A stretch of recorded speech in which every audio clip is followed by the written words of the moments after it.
Como hemos dicho en otras ocasiones, esta lectura que estamos haciendo colectiva, este repaso de El Capital, nos permite retomar algunas categorías y conceptos elaborados por Marx sobre el capital y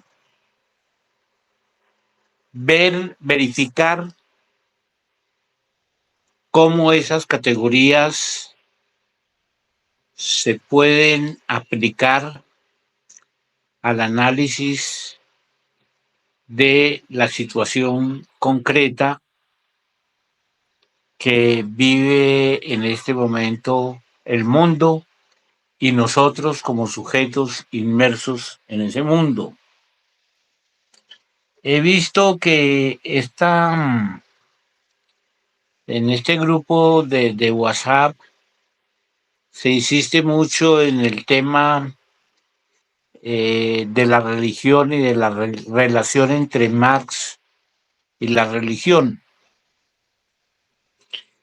Por eso, en comentarios en torno al tema de la religión, recomendé el libro y ya está puesto en el WhatsApp, el libro de la religión americana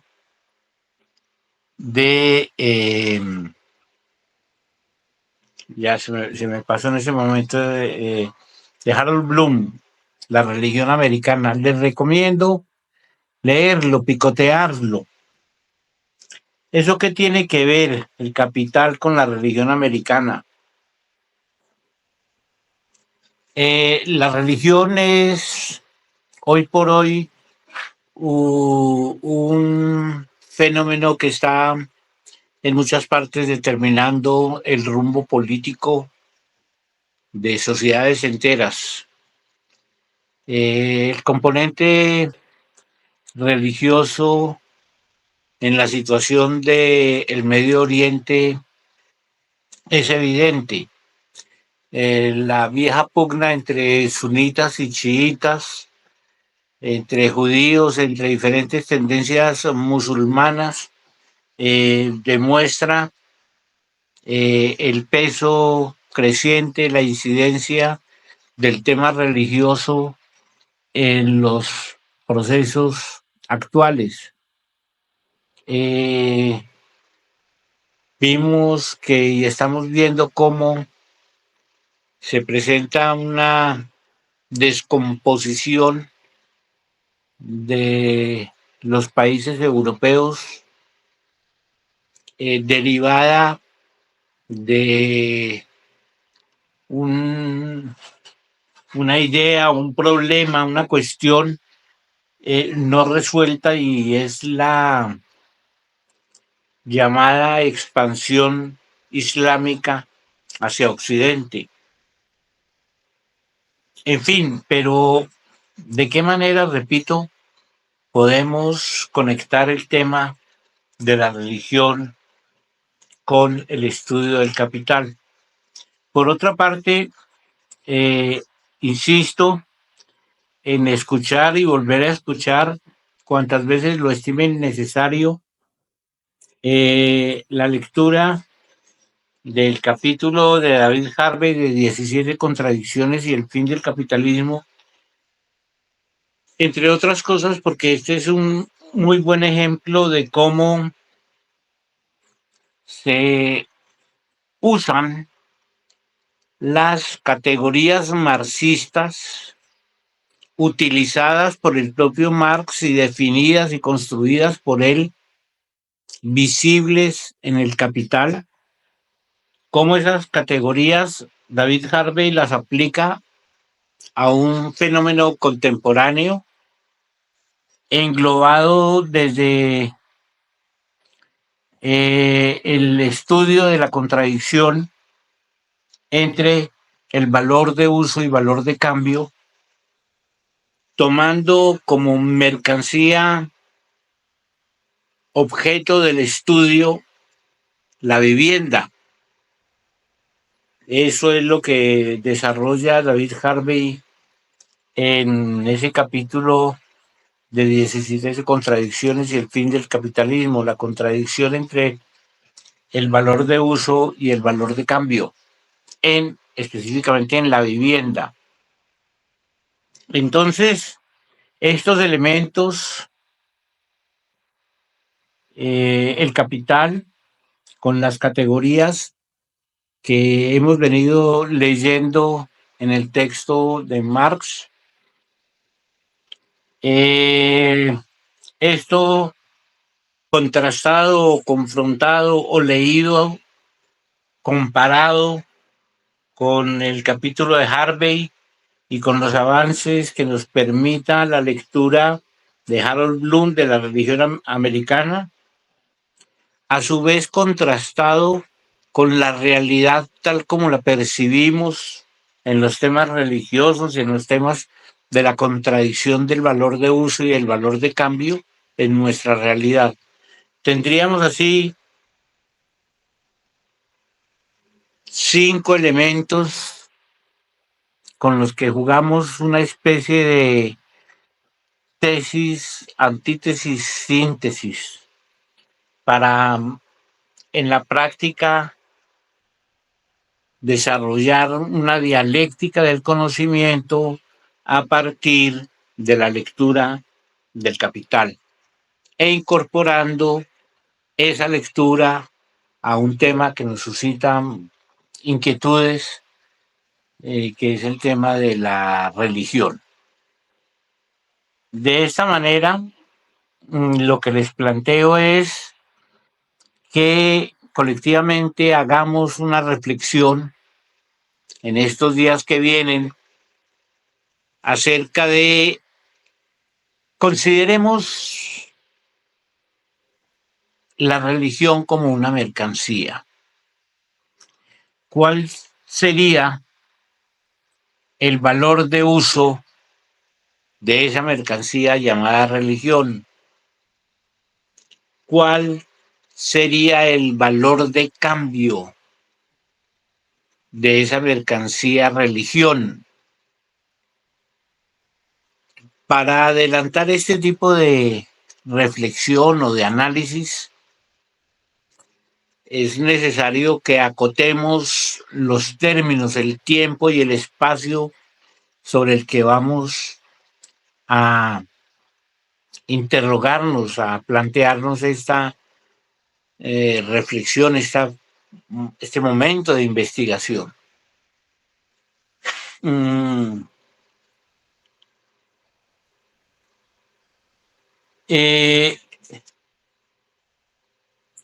La religión considerada como mercancía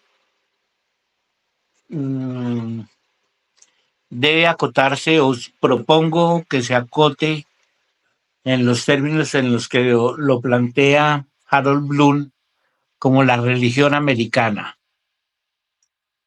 Hay que leerse, repito, no necesariamente en orden, picotear este libro porque plantea temas muy interesantes y que nos tocan, querámoslo o no, directamente. Alguien anotaba hace unos días la presencia en Bucaramanga de predicadores mormones que pasean por las calles de la ciudad cubiertos con sombrero volteado. En YouTube, en las redes sociales, abunda la propaganda de temas religiosos. Los pastores y clérigos, las iglesias protestantes o evangélicas que antes se llamaban,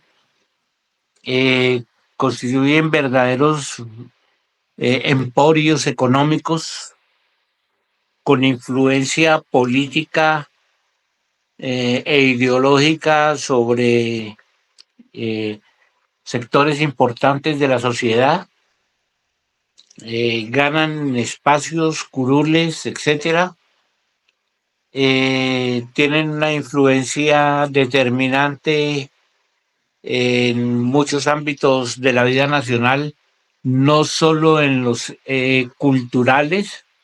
Recordemos que la relación entre el concepto, la categoría de cultura y de culto.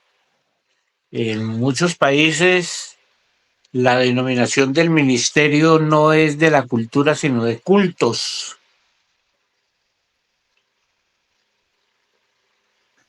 La cultura engloba lo religioso, es decir, engloba los cultos.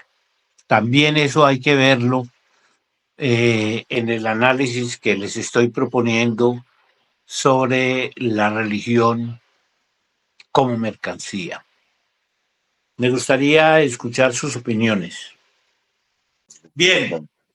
Bueno, se miraría, o yo pienso que se miraría la, la religión en términos del diezmo y de todos los productos que conlleva las prácticas de un culto, ¿no? Los cobros que se hacen por el tipo de servicios que presta la iglesia. Bueno, eso sería para el caso de acá en el contexto de la religión católica. No conozco el libro que menciona el profe Carlos, ni entonces no me atrevería a pensar en términos del culto en los Estados Unidos. Sí, la religión como satisfactor de necesidades también, como el espectáculo. La religión también cumple una función de satisfacer necesidades como las mercancías.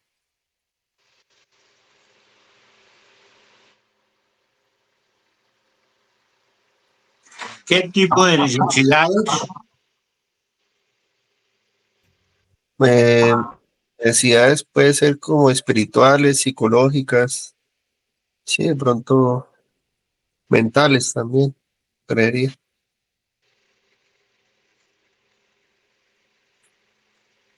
De acuerdo. Bueno, yo también Ese tipo de necesidades señalar lo satisface la religión, de necesidades intangibles, por llamarlas de alguna manera. Manuel, ¿estás hablando? Sí, profe Carlos, yo quería plantear lo siguiente. Según lo plantea la profesora Margarita, creo que aquí hay una discusión interesante. La religión como mercancía haría relación a la comercialización y la explotación de la religión para obtener algún tipo de beneficio económico. Eso pienso yo sería un componente importante. Sin embargo, lo que propone Jaime es la idea de la religión misma como mercancía. Es decir, no solo a los elementos que la componen o a la venta de objetos religiosos o las estatuillas, los iconos, los libros, etcétera. Tampoco a la comercialización de las experiencias espirituales, como por ejemplo lo que ofrecen los retiros, peregrinaciones, las ceremonias.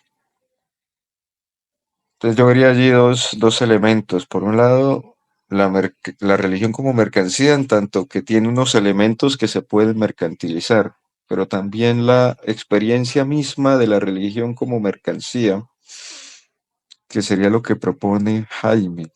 Ahora bien, no sé si ese asunto de la religión en tanto forma mercantil sea algo con lo que haya surgido la religión. Posiblemente en otras épocas, en otros modos de producción, la religión no necesariamente estaba en relación con una mercantilización de ella. Muy posiblemente se haya utilizado en otras ocasiones como un elemento fundamental del poder. Podríamos pensar la labor que cumplían los sacerdotes en Egipto, en Babilonia o en otras civilizaciones. O también podríamos resaltar la labor que cumplió la religión durante la Edad Media, que no necesariamente, desde mi parecer, estaba asociado a una cierta visión mercantilista de ella. Muy posiblemente en esta civilización capitalista en la que nos encontremos, que tiende a mercantilizar casi todas las relaciones humanas, sí se haya o se esté convirtiendo la religión en una mercancía. Sería ese elemento lo que me dejaría allí en duda. Gracias. Muy bien, gracias a ustedes. Entonces,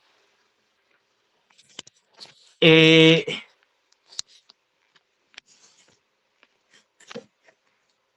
en primer término, eh, es posible, como dice Manuel, que la religión en sus orígenes no haya sido objeto comercial. De la misma manera, y esto lo señala con claridad David Harvey, la vivienda durante mucho tiempo no fue objeto de comercio. La vivienda satisface una necesidad explícita, física, material. La religión también puede satisfacer una necesidad de otra índole, pero satisface necesidades. Y esa satisfacción de necesidades es un primer elemento con el que debe contar una cosa para poder ser considerada mercancía, y es que satisfaga una necesidad.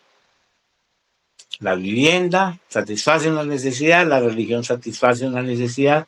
No importa que esa necesidad provenga del estómago o de la fantasía. Acuérdense de esas palabras que dice Marx al comienzo del primer capítulo que estamos leyendo. Evoluciona ciertamente. David Harvey muestra cómo la autoconstrucción es la primera solución de vivienda. La minga es una segunda forma social de resolver la necesidad de vivienda, el hábitat, que es un trabajo colectivo.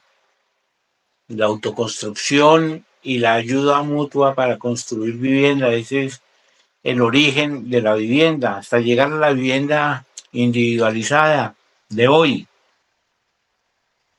En ese entonces no se comercializaba la vivienda y repito, es probable que las religiones, podemos hacer abstracción y pensar que las religiones no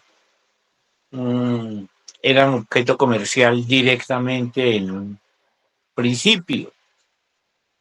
¿Cuáles son las formas que reviste la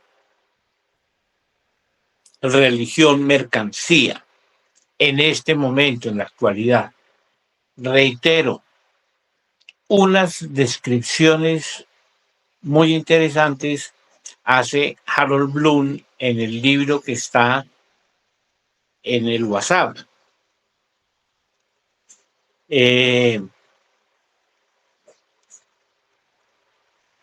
Hay servicios asociados a la religión, las pompas fúnebres, los nacimientos, etcétera. Pero, ¿qué es lo que hace que las iglesias prosperen como negocios? Que aumenten no solo su caudal de miembros, de adherentes, sino sus caudales económicos. ¿Qué es lo que determina que hoy se presente ese crecimiento de sectas y grupos religiosos? Dicho de otra manera, ¿qué es lo que determina el aumento de la oferta de servicios religiosos, de opciones religiosas de consumo? Es que va uno por las principales calles de Bucaramanga y encuentra unas iglesias enormes. Aquí existe una sucursal de una iglesia que se llama, dirigida por un personaje de origen nefasto, periodista, turballista de la época nefasta del Frente Nacional, que resultó de pronto convertido en pastor. Infinidad de pastores que salen, ¿de dónde? ¿De dónde salen? ¿Cómo se producen esos procesos de reproducción del discurso religioso? Las Biblias las regalan, por ejemplo, es el libro más barato de conseguir en el mundo. Nadie ha visto nunca a un partido comunista regalando ejemplares gratuitos del Capital. Ya nos gustaría a nosotros que eso pasara. O del Manifiesto, se hacen ediciones grandes, pero la Biblia, hubo un momento en los Estados Unidos en los que por alguna razón un señor decidió eh, imprimir por millonadas el Nuevo Testamento y regalarlo para que lo dejaran en todas las habitaciones de todos los hoteles de los Estados Unidos. Es una cosa demencial. Y llegaba algún viajero a alguna habitación de hotel de los Estados Unidos e impajaritable ahí tenía su Nuevo Testamento. Estos mismos tradujeron ese Nuevo Testamento al español y por ahí en cualquier parte, cuando menos se lo espera uno, encuentra un librito de pequeñas dimensiones de pasta azul en cuerina con el Nuevo Testamento. ¿Eso cómo se financia? ¿Cómo se produce? Les repito, lo estoy planteando no para que nos volvamos unos eruditos en el tema de la religión y de sus formas comerciales. No, eso es lo que Marx denomina adquirir un conocimiento pericial de las mercancías. El objeto nuestro no es volvernos peritos en religión y comercialización de productos y servicios religiosos. No, es ver cómo las contradicciones entre el valor de uso y el valor de cambio de la mercancía religión, en términos generales, no desglosada en sus particularidades, sino cómo la religión mercancía, en el campo de la religión mercancía se desenvuelve la contradicción entre el valor de uso de esa mercancía y el valor de cambio de esa mercancía.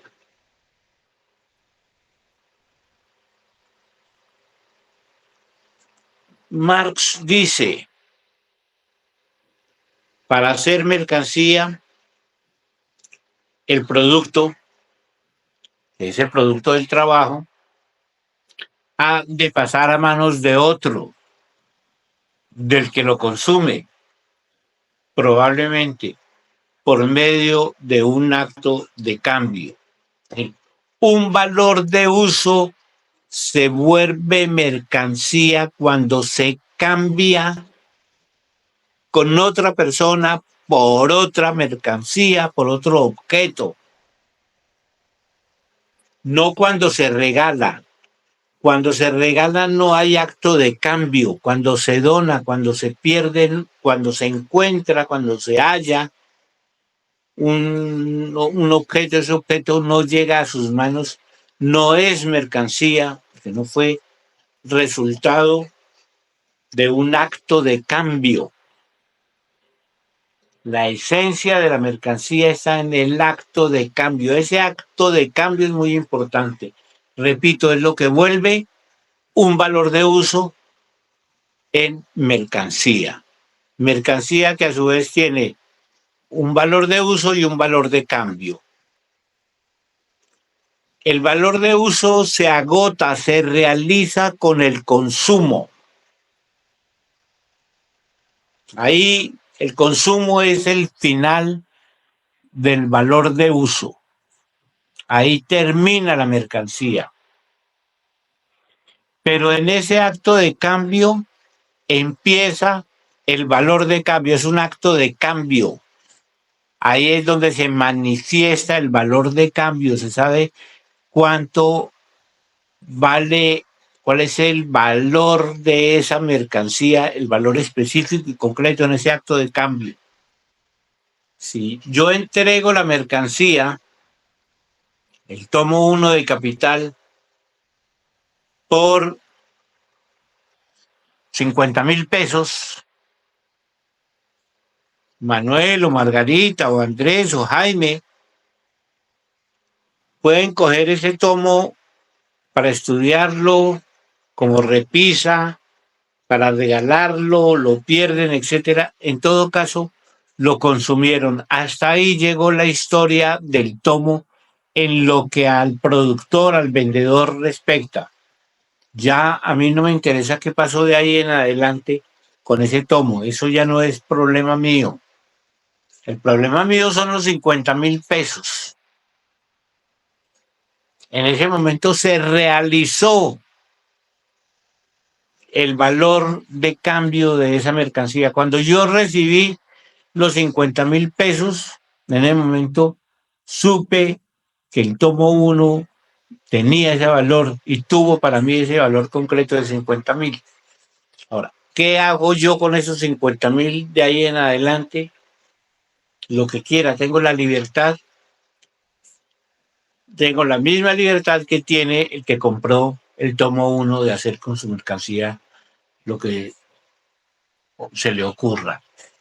Pero hay una gran diferencia, es que yo no voy a destruir o voy a cuidar para que esos 50,000 pesos no se pierdan. Igual que el otro va a cuidar para que el tomo 1 no se pierda. Lo conserva y yo conservo los 50,000 pesos. Pero si no fueron 50,000, sino no tengo un tomo, sino 10 tomos, y ya no son 50,000, sino 5 millones, bueno, ese es otro proceso, otro trámite que viene después de la realización de la mercancía, que podría decirse se transforma en dinero. No es que se transforme en dinero, no es que mute en dinero, es que su valor de cambio necesita visibilizarse y la mejor manera de visibilizarse es a través del dinero. El dinero, en consecuencia, como vehículo de visibilización del valor de cambio, es eminentemente un símbolo. Simboliza un valor. Tiene una magnitud, ese símbolo tiene magnitudes y tiene unas cualidades y unas características. Ese símbolo en el que se realiza, con el que se realiza el acto de cambio, se denomina dinero. Bien,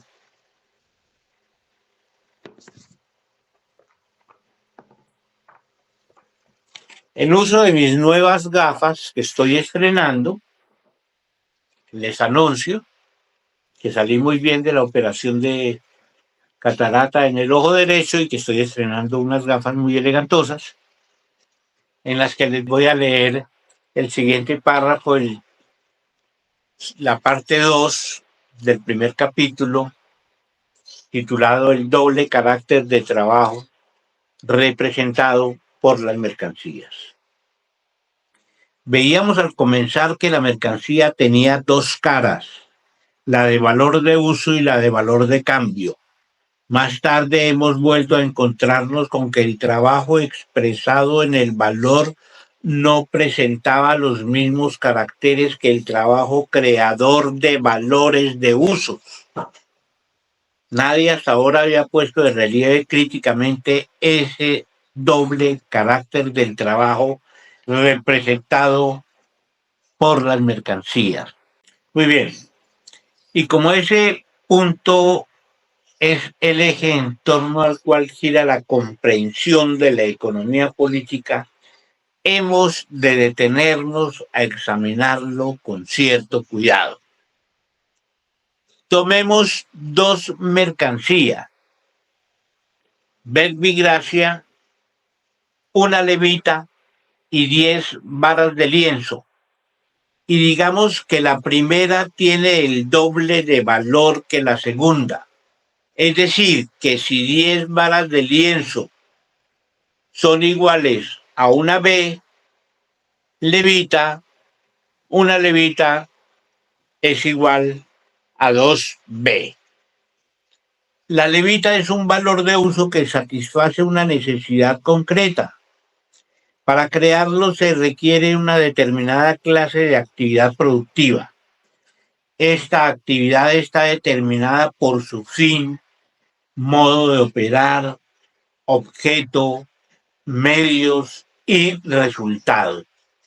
Fin, modo de operar, objeto, medios y resultados.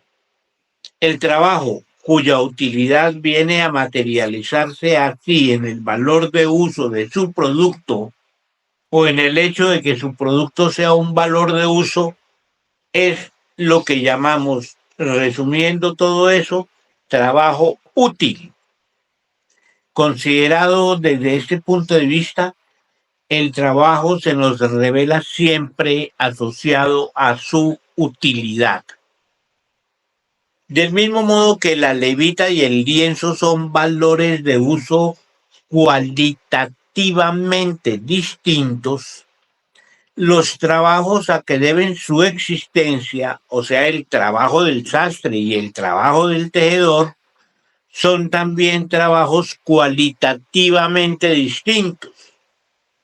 Si no fueran valores de uso cualitativamente distintos y por lo tanto producto de trabajos útiles cualitativamente distintos también, aquellos objetos bajo ningún concepto podrían enfrentarse el uno con el otro como mercancías. No es práctico cambiar una levita por otra, valores de uso por otros idénticos. Bajo el tropel de los diversos valores de uso o mercancías, desfila ante nosotros un conjunto de trabajos útiles no menos variados. Trabajos que difieren unos de otros en género, especie, familia, subespecie y variedad. Es la división social del trabajo, condición de vida de la producción de mercancías, aunque ésta no lo sea a su vez de la división social del trabajo. Ahí Marx dice claramente que la producción de mercancías, para producir mercancías, es indispensable que se dé la división social del trabajo. pero puede existir división social del trabajo sin que existan mercancías. Así, por ejemplo, la comunidad de la India antigua supone una división social del trabajo, a pesar de lo cual los productos no se convierten allí en mercancías. En las comunidades primitivas, en las comunidades colectivas, en las granjas colectivas, las cooperativas, hay trabajo, pero no hay, y hay división social del trabajo, perdón, pero no hay mercancías. Sin embargo, si no hay división social del trabajo, no es posible la producción de mercancías. ¿Por qué no es posible la producción de mercancías sin que exista la división social del trabajo? Pregunto. Creo que hoy Andrés volvió a mencionar en la mañana, no sé si va por ahí, porque es muy difícil producir. Él pone un ejemplo que hacer un sándwich uno mismo es muy difícil, crear, sembrar hacer el pan, pues la harina, todo eso, que para una persona es muy difícil hacer todo lo de un producto, entonces toca dividir el trabajo para que cada uno aporte alguna, la lechuga, el pan, la carne. Creo que va por ahí.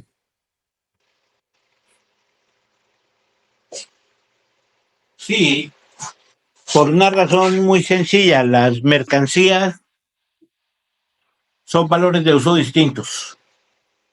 Nadie cambia levitas por levitas. Levita es chaqueta, ¿no? Se necesita que haya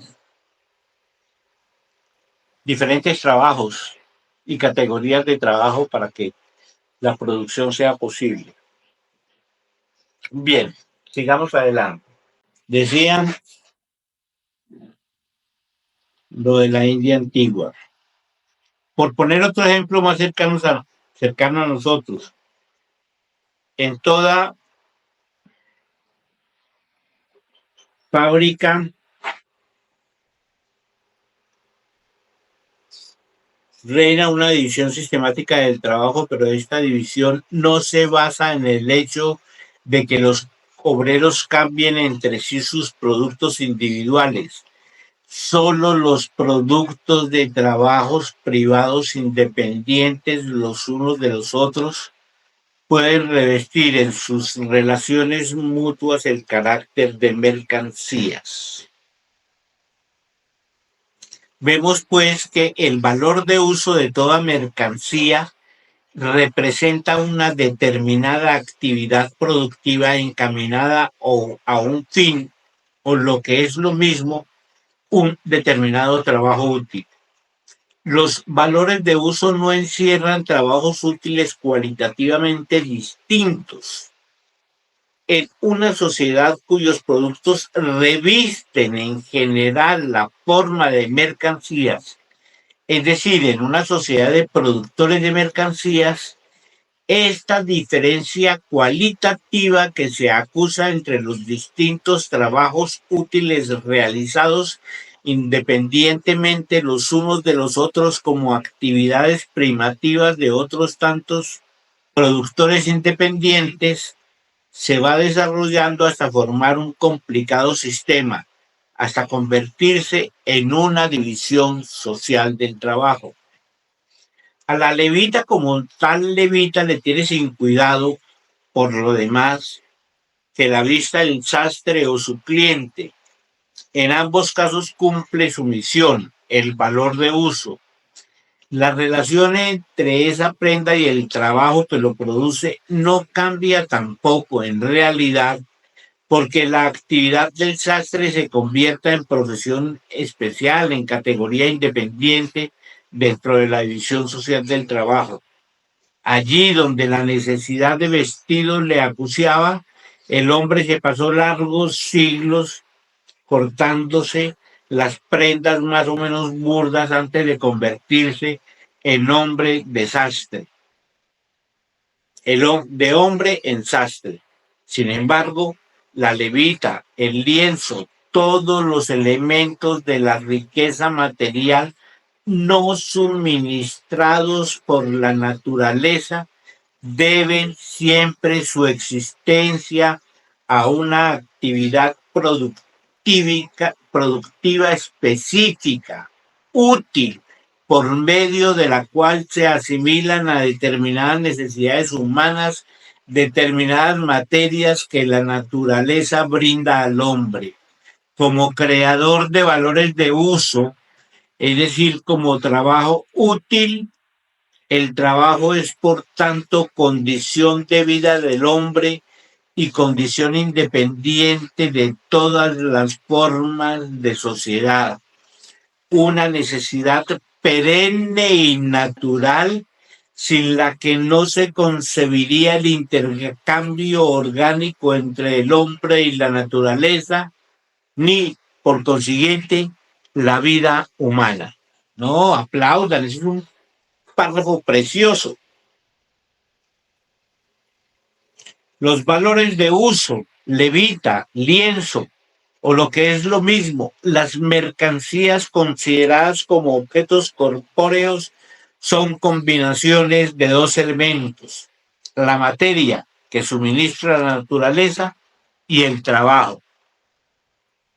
Si descontamos el conjunto de trabajos útiles contenidos en la levita, en el lienzo, etc., quedará siempre un sustrato material que es el que la naturaleza ofrece al hombre sin intervención de la mano de éste.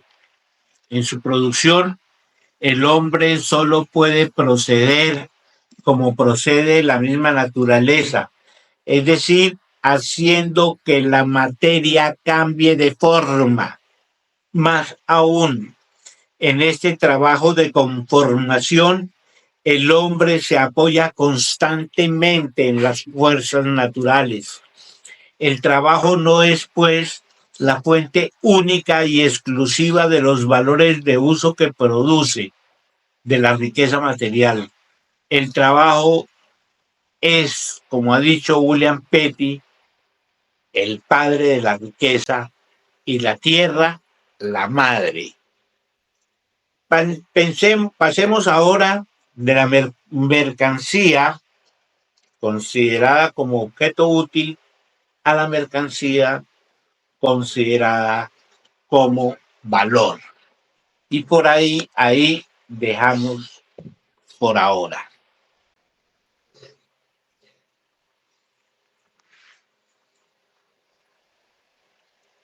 Entonces, repito, fijarnos en la dialéctica, en la confrontación constante, la relectura, volver a leer desde otra perspectiva, mirar otros ángulos,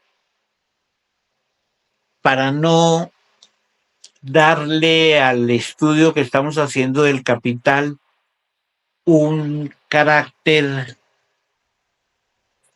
doctrinal o doctrinero, porque no se trata de eso. Aquí queremos escudriñar elementos producidos por un pensador como Marx, de una dimensión descomunal, ver cómo era que pensaba y si eso, repito, es válido o se aplica, tiene vigencia. Esas categorías que elaboró y planteó Marx tienen vigencia en el mundo de hoy. Para eso también les remití a una grabación del libro de Erich Hobsbawm sobre cómo es el nombre, aquí lo tengo, cómo cambiar el mundo, donde habla de la vigencia de Marx. Entonces, estimada profesora y estimados amigos, los invito a seguir leyendo y a programar un próximo encuentro para el próximo sábado, a invitar a más gente para que se vincule a este proyecto. Sería bueno que viniera más gente y pudiéramos aprovechar mejor este recurso. Les agradezco inmensamente su participación y quedo pendiente de sus comentarios.